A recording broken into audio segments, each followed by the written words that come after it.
Chennai Time Loop, Break Free Part 6 New beginnings await them after escaping time. The sun broke on a Wednesday, a day of the week that had been without meaning for so long to them. It was a new day, but not a sudden, magical change.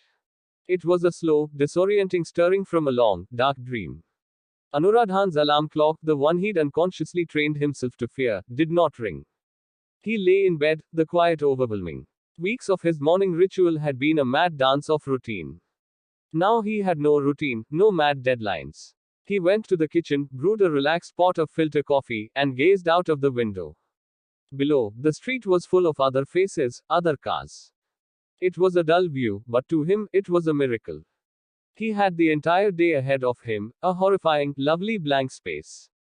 He grabbed his phone, noticed his mother's missed call from the previous day, and dialed her number. When she picked up, her tone was flush with real surprise.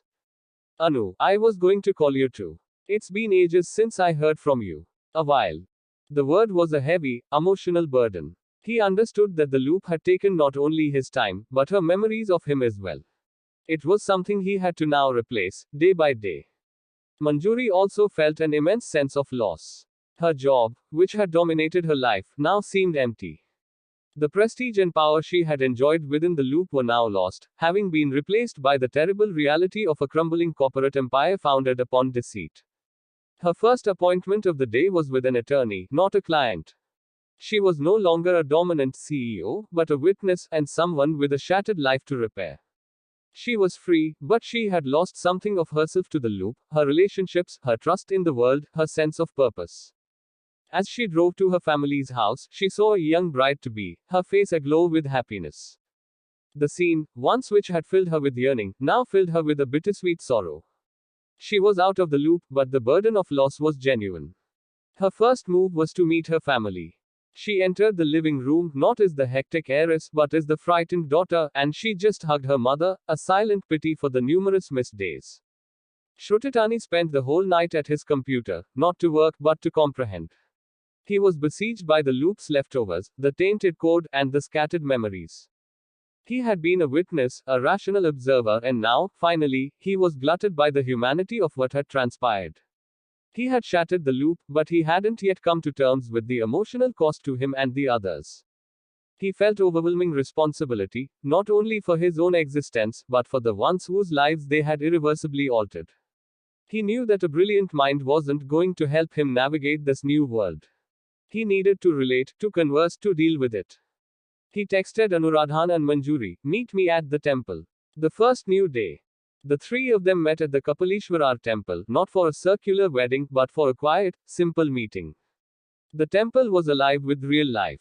Another couple was being married, another family was celebrating. It was the same place, but it was a totally different time.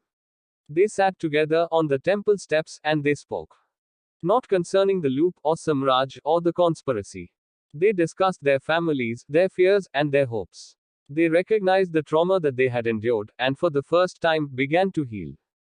The first new day was not a celebration but a reckoning. It was an emotional honesty day, a day to weep for the time lost and cherish the future gained. The initial shock of this new life had worn off, to be replaced by a quiet, determined resolve. The city of Chennai, once a repetitive backdrop, was now a lush landscape of possibility. Anuradhan experienced a sense of lightness. The weight of debt and constant toil was no more, succeeded by a sense of direction. He entered his former workplace, no longer as an employee but as a free individual. He collected his personal items, his eyes drifting over the numerous files and reports that had occupied his life. He smiled lightly, aware of their uselessness now. As he left, he visited a nearby engineering school. He met with a professor and discussed a new venture, a low-cost, sustainable water filtration system for rural villages. The pay was minimal and the pace of the work slow compared to his previous job, but for the first time he felt alive, creating a future he could believe in. His new day was a day of construction, not only for himself, but for others. Manjuri began her new day by systematically deconstructing the phony empire from within. She reported to her corporate headquarters, not to toil, but to reveal. She diligently compiled the documentation of Samraj's unlawful activities that she had memorized through repetition upon repetition, secret accounts, shell firms, and phony transactions. She handed over a full dossier to Inspector Murugan, her eyes blazing with a cold justice fire. She could be sure that her family name would be tarnished, her fortune analyzed, but she didn't give a damn. Her very first new day was a day of reclaiming a legacy established on lies and rebuilding it with truth. Shrutitani sat idly in the morning doing something he had not done for years, nothing. He just sat on his balcony, sipping a cup of coffee. He had optimized, planned, and implemented his entire life, but now that the world was untamed and gorgeous, he understood that happiness lay not in control, but in the mess of life. His first new day was a day of contemplation, of a still, inner transition.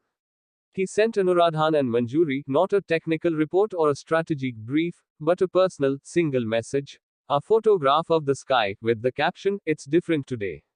Later that night, the three of them sat together at the Kapalishwara temple.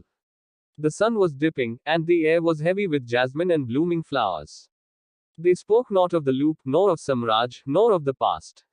They spoke of the future.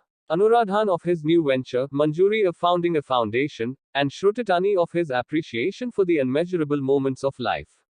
They were no longer the earnest hero, the high heiress, and the ambitious millionaire. Chennai Time Loop, Break Free Part 7 to be continued.